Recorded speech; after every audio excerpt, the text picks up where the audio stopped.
2.5 cubits long, 1.5 cubits wide, 1.5 cubits tall. That's 131 centimeters by 79 centimeters, smaller than a standard coffee table, covered in pure gold inside and out, carried on poles that were never, under any circumstances, to be removed. Constructed in under 2 years, built by a man who had never held a goldsmith's tool in his life. And the gold it contained alone, before labor, before the mercy seat, and before a single cherub was shaped, represents between $3.5 and $5 million in today's market. $5 million for the box. But here's what they don't tell you in Sunday school. The Ark of the Covenant was not primarily a religious object. It was a weapon, a legal vault, a throne platform, a portable execution chamber, all at once.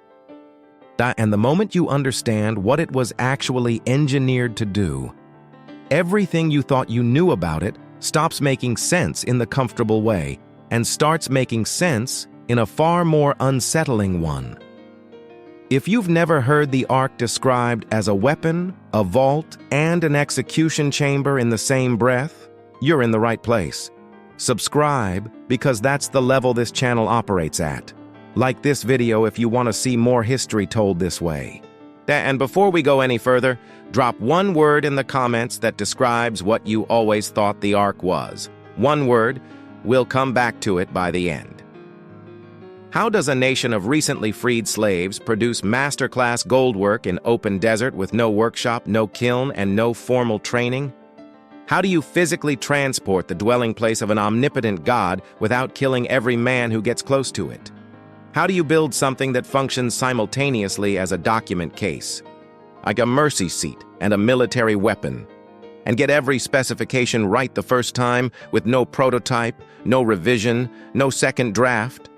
What happened to the craftsmen whose hands actually shaped it, the ones whose names never made the record? And the question that still doesn't have an answer, the one that has defeated every archaeologist, every expedition, every government-funded search for the last 2,000 years. Where is it right now? And why doesn't anyone who should know actually know? Before any of that can be answered, we have to go back to a desert, a dying empire, and a man who woke up one morning able to do something he had never been taught. His name was Bezalel, son of Uri, son of Hur, of the tribe of Judah. And the first thing you need to understand about him is that he was not a master craftsman. He was not a royal artisan.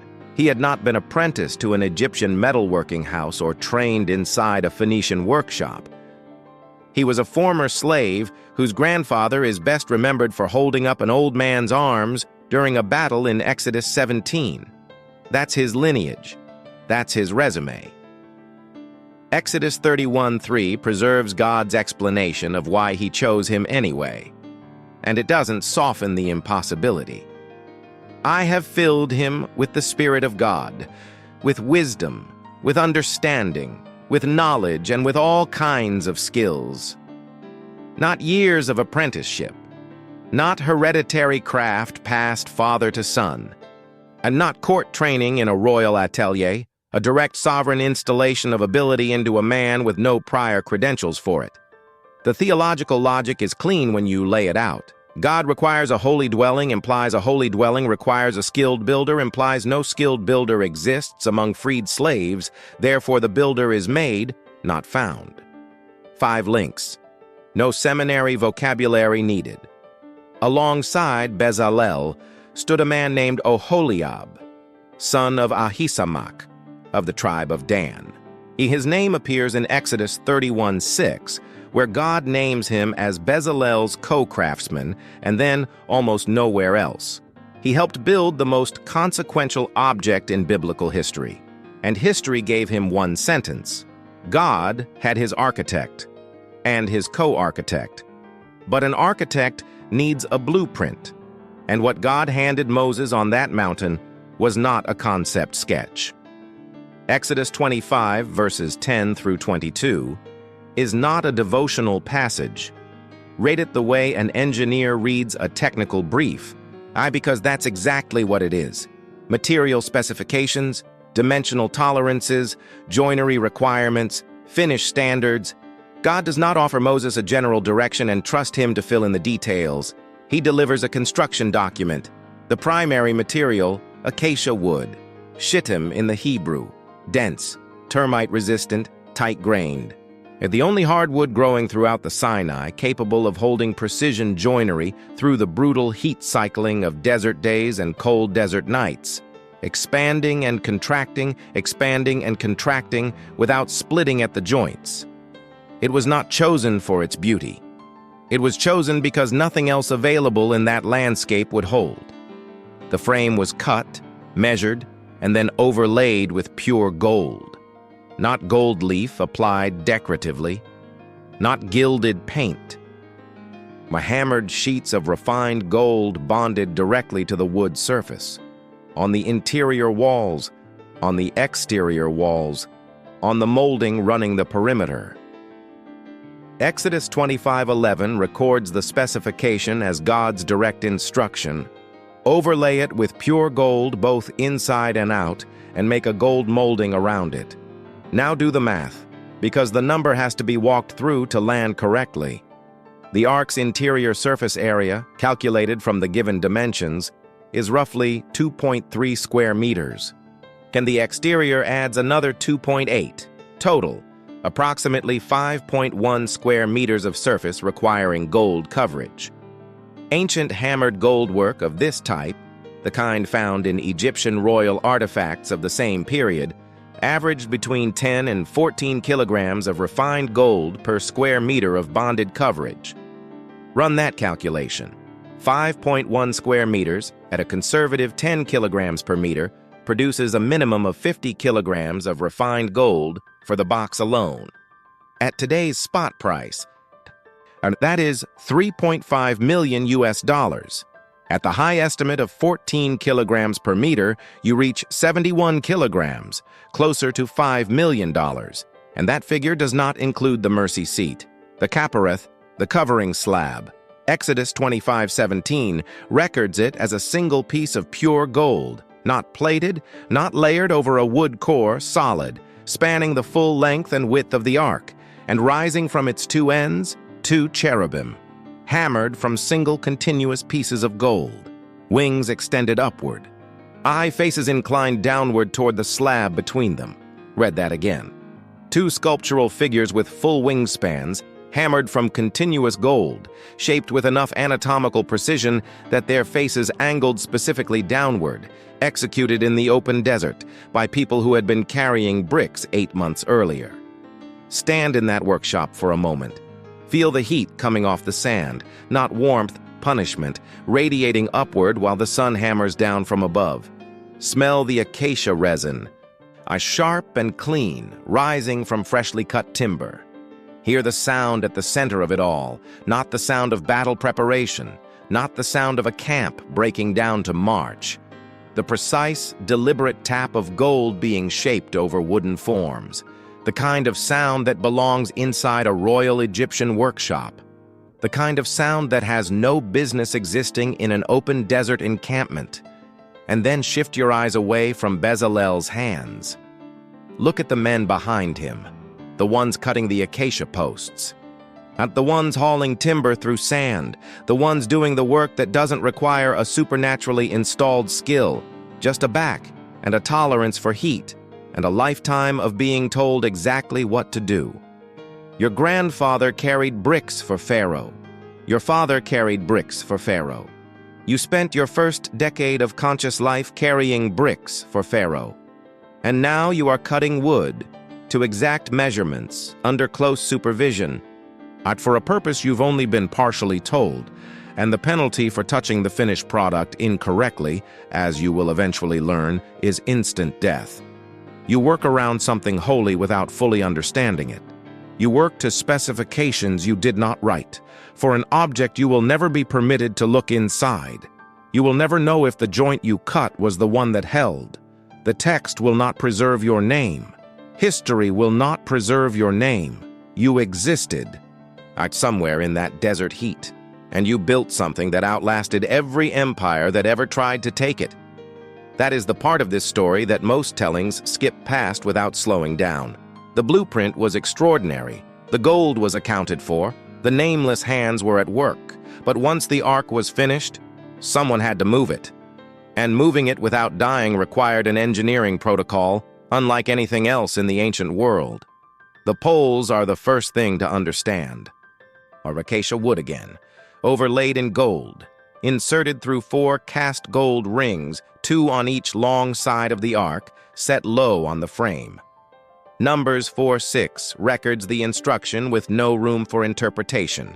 The poles stay in, always. They are never removed when the ark rests, never removed when it travels, never removed, period. They exist for one reason, so that the ark could be carried without human hands ever making contact with the box itself. That was not a ceremonial preference. No, it was a structural solution to a lethal engineering problem. The transportation protocol layered on top of that is worth walking through in full, because it reads less like religious procedure and more like a hazmat containment plan. Before the ark could move, the inner veil of the tabernacle was draped over the mercy seat first, then a covering of badger skins, then a cloth of solid blue over that. And then, and only then, could the Kohathite priests approach and lift the poles to their shoulders. Not Levites in general, not priests in general, specifically the Kohathite clan, trained from birth for this function and no other. Numbers 4:15 records the boundary. They must not touch the holy things, or they will die. The theological chain underneath this protocol is direct. God is holy, holy. To the ark is the physical point of contact between holiness and humanity. To unauthorized contact collapses, that boundary to the collapse is lethal. Therefore, the engineering must prevent unauthorized contact entirely. Not X, not Y, Z, not superstition, not ritual theater. An engineering response to a physical reality the text treats as non-negotiable, which makes what happens in 2 Samuel 6 so difficult to process. David is moving the ark toward Jerusalem. 30,000 selected men. A new cart, not the poles, a cart, which is already a violation of the protocol, pulled by oxen. The procession is celebratory. Then the oxen stumble on the threshing floor of Nacon. The ark shifts. A man named Uzzah, a Levite, a man inside the system, as someone who would have grown up knowing every layer of this protocol, reaches out and steadies it with his hand. He dies before his arm fully extends, not recklessly, not disrespectfully.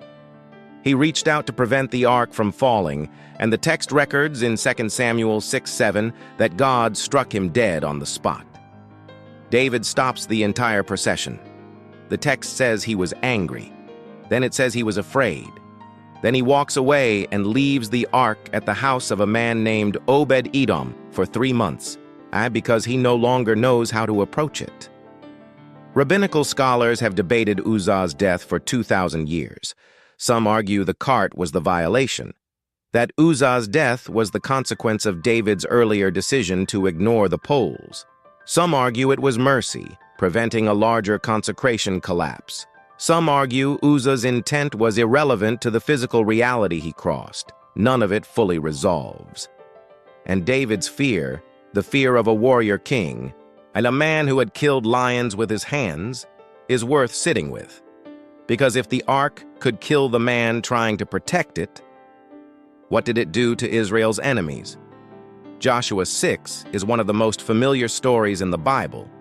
Most people have heard it since childhood. Jericho, 7 days. The walls came down.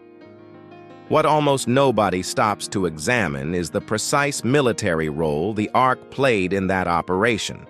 Because when you look at it through an engineering and logistics lens, the Jericho campaign stops being a miracle story and starts being something far more calculated. The city of Jericho was not a village.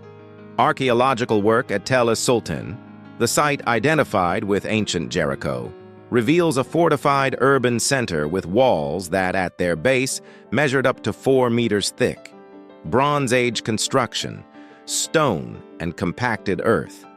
the kind of defensive architecture designed to outlast siege engines, starvation campaigns, and direct assault. But no army in the ancient Near East broke through walls like that in a week. Israel did not use a siege engine. They used the ark. For 6 days, the ark was carried around the city once per day, on its poles, on Kohathite shoulders, flanked by 7 priests blowing ram's horn trumpets, followed by armed soldiers who had been given a single order.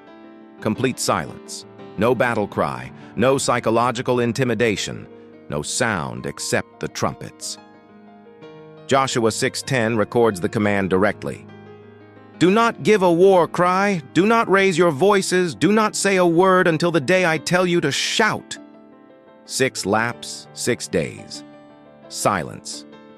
On the 7th day, they circled 7 times. Then one long trumpet blast, then the shout, and the walls of Jericho, 4 meters thick at the base, built to withstand everything the ancient world could throw at them, collapsed outward. Not inward, the way undermined foundations fall. Outward. The Ark of the Covenant, 2.5 cubits long, 1.5 cubits wide, covered in gold worth $5 million in today's market, had just been used as the primary instrument in a military siege operation. It was not present for symbolism. It was present for effect, but Israel made the mistake of assuming that effect was unconditional. 1 Samuel 4 records the moment the assumption broke. The Israel goes to battle against the Philistines at Aphek and loses 4,000 men in the first engagement. The elders' response is immediate. Bring the ark from Shiloh. If it worked at Jericho, it works here. The ark arrives in camp and the entire Israelite army erupts. The shout so loud, 1 Samuel 4:5 records, that the ground shook. The Philistines heard it across the battle line and felt genuine fear. Then Israel lost 30,000 soldiers in a single afternoon. And the Philistines captured the ark. Walk into the Philistine city of Ashdod and stand in the temple of Dagon, their chief deity, a figure of regional power, housed in a stone sanctuary that had stood for generations. The air is cool and still inside, incense smoke drifting up toward a roof the sun never directly reaches. The ark sits in the corner, trophy of war, proof of Philistine superiority over the God of Israel. The next morning, the temple priests arrive to find the statue of Dagon face down on the floor before it. They stand it back up. The following morning, it is face down again, this time with its head and hands broken off at the threshold. First, Samuel 5:4 records the detail with the precision of an eyewitness account. Then the tumors begin. City by city, wherever the ark is sent, Ashdod, Gath, Ekron, a plague follows. 7 months of this. 7 months of shattered idols, diseased populations, and spreading panic across 5 Philistine cities. Until the Philistine lords load the ark onto a cart, attach 2 cows that have never been yoked. Cows with nursing calves, animals that by every instinct should have turned back toward their young, point them toward Israelite territory, and release them. The cows walk directly to Beth Shemesh, without hesitation, without being driven, as though they knew exactly where they were going. The ark had been in enemy hands for 7 months, or it returned itself. Now, here is the question that almost nobody asks about any of this, and it's the one worth dropping in the comments. Do you think Israel fully understood what they were carrying? Because everything that follows suggests the answer might be no. And if they didn't, what does that say about how we handle things we call sacred without understanding their weight? After the ark returned from Philistine territory, it spent decades in relative obscurity, housed at Kiriath Jearim, then briefly at the house of Obed-Edom, then finally brought to Jerusalem by David in a second attempt that, unlike the first, followed the protocol precisely. Kohathite priests, the poles, no cart, and David himself, king of Israel, warrior and poet, dancing in the street ahead of it in a linen ephod, stripped of royal ceremony, moving like a man who has finally understood what he's been given. David wanted to build the ark a permanent home. God said no. And not because the impulse was wrong, but because David's hands had shed too much blood. 1 Chronicles 22:8 records God's reasoning directly. You have shed much blood and have fought many wars. You are not to build a house for my name. The house would be built by David's son. But the funding, the staggering, almost incomprehensible funding, would be assembled by David himself before he died. The numbers require a full stop. For 1 Chronicles 22:14 records David's personal contribution to the temple fund, 100,000 talents of gold and 1,000,000 talents of silver. 1 talent of gold in the ancient Near East weighed approximately 34 kilograms. 100,000 talents, 3.4 million kilograms of gold. At today's spot price, that figure alone exceeds $300 billion, and that was David's personal contribution. Before Solomon added the national treasury, before Hiram of Tyre delivered cedar from Lebanon, before a single stone was cut. Solomon's construction workforce, documented in 1 Kings 5, comprised 30,000 conscripted Israelite laborers rotating in monthly shifts to Lebanon, 70,000 carriers, 80,000 stonecutters in the hill country, and 3,300 supervisors managing the entire operation. That's 183,300 workers on a single construction site. A workforce larger than the combined labor forces that built the Hoover Dam, the Panama Canal, and the Empire State Building. 7 years to complete. Every interior surface lined in cedar, then overlaid in gold.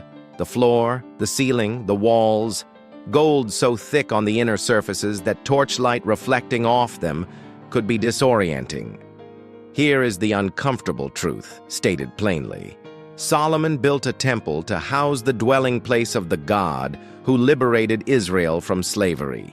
Using conscripted Israelite labor, men pulled from their families in rotating months, supervised by foreign overseers, doing work they had no voice in refusing.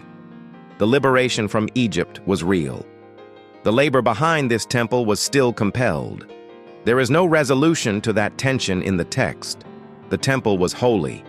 The conditions of its construction were not clean.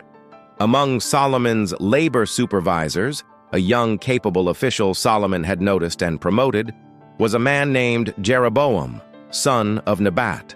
Their 1 Kings 11:28 records that Solomon saw his ability and gave him charge over the entire labor force of the tribes of Joseph. He was, by any measure, a man on his way up. Solomon would later try to have him killed. Jeroboam escaped to Egypt. He would wait there, patiently. Now walk with the ark on the day Solomon finally brings it home. The procession moves through the outer courts, past the 2 bronze pillars named Jachin and Boaz, each 18 cubits tall, in each topped with a capital of hammered bronze, past the bronze altar, through the cedar-lined corridor where the walls narrow and the gold overlay surfaces begin reflecting torch flame back in every direction. The air carries cedar resin, sharp, clean, living.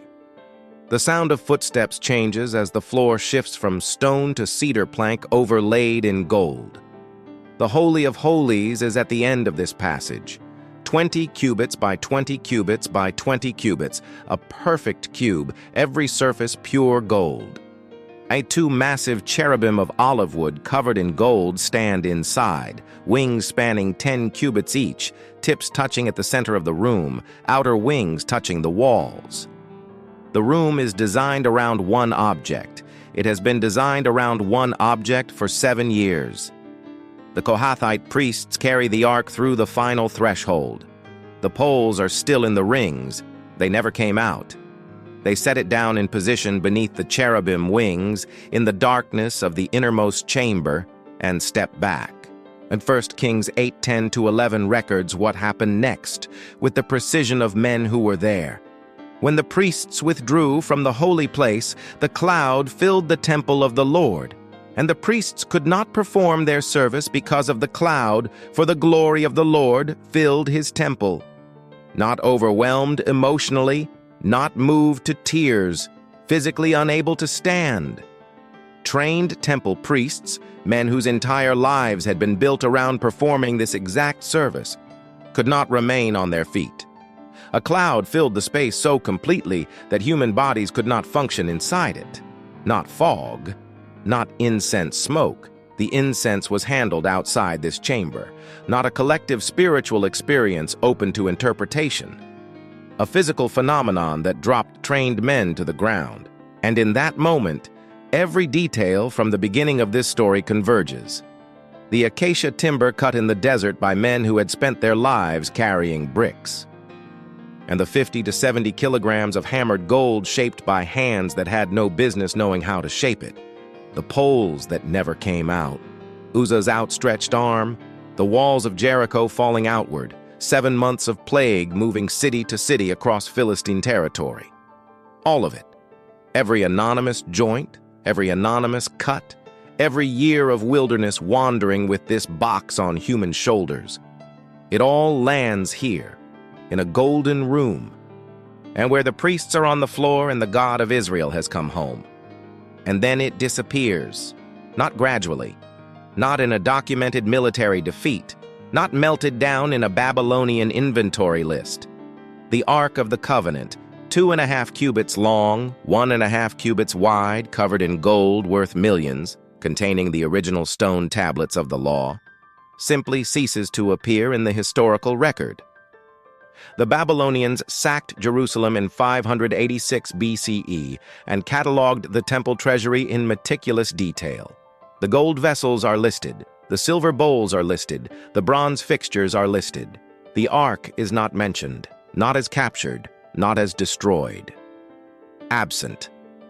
Jeremiah 3:16 records its future absence not as a tragedy to be mourned, but as an anticipated transition, a coming era when the ark would simply no longer be necessary, when the covenant it contained would be written somewhere other than stone tablets inside a gold box. 2 Maccabees 2:4-8 preserves a tradition that Jeremiah himself removed the ark before the siege, carried it to a cave on Mount Nebo, sealed the entrance, and told those who followed him that the location would remain unknown until the time God chose to reveal it. Every major expedition since has come up empty. Every claimed discovery has been debunked or remains unverified. Well, the Ethiopian Orthodox Church maintains the ark rests in Axum, in a chapel called the Church of Our Lady Mary of Zion, guarded by a single monk who never leaves. No outside researcher has been permitted to examine it. The Israeli Antiquities Authority maintains no verified trace of the ark exists within accessible archaeological record.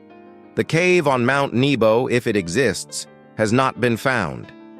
And Jeroboam, the labor supervisor Solomon tried to kill, the man who waited in Egypt, returned after Solomon's death, split the kingdom of Israel permanently in two, and installed 2 golden calves as substitute sites of worship in the northern kingdom. The Shekinah that fell in Solomon's temple never appeared in Jeroboam's shrines. The glory that caused trained priests to collapse was not transferable to a political replacement. The most magnificent sacred structure in biblical history had contained, within its own moment of triumph, the seed of the fracture that followed. The ark outlasted the temple, it outlasted the kingdom, it outlasted every empire that tried to possess it. And wherever it is right now, the poles are still in the rings. What are you building that will outlast you? And one final question, because this one genuinely has no single answer. If you could choose, would you rather know exactly where the ark is right now? Or would you rather the mystery remain?